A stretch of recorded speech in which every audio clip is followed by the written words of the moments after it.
আল্লাহ যখন এই পৃথিবী সৃষ্টি করলেন, পৃথিবীর মধ্যে ভাইব্রেশন হচ্ছিল, কাঁপাকাঁপি, কাঁপছিল পৃথিবী।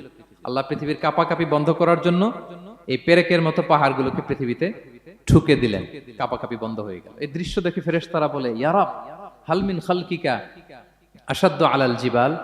আল্লাহ, পাহাড়ের এত শক্তি, পৃথিবী কাঁপতেছিল, পাহাড় আপনি ঠুকে দিলেন, পৃথিবীর কাঁপাকাঁপি বন্ধ হয়ে গেল। আপনার সৃষ্টির মধ্যে পাহাড়ের চেয়ে শক্তিশালী কিছু আছে? আল্লাহ বললেন আছে। সেটা কি? আল হাদিদ। আল্লাহ বললেন সেটা লোহা। কারণ লোহা দিয়ে পাহাড় কাটা যায়, ঠিক কিনা? লোহার কথা শুনে ফেরেশতারা অবাক। লোহা পাহাড়ের চেয়ে শক্তিশালী? ফেরেশতারা প্রশ্ন করলো, ইয়া রাব্বি হাল মিন খালকিকা আশাদ্দু মিনাল হাদিদ। তাহলে আপনার সৃষ্টির মধ্যে লোহার চেয়ে শক্তিশালী কিছু আছে? আল্লাহ বললেন আছে। কি সেটা? আন্নার, আগুন।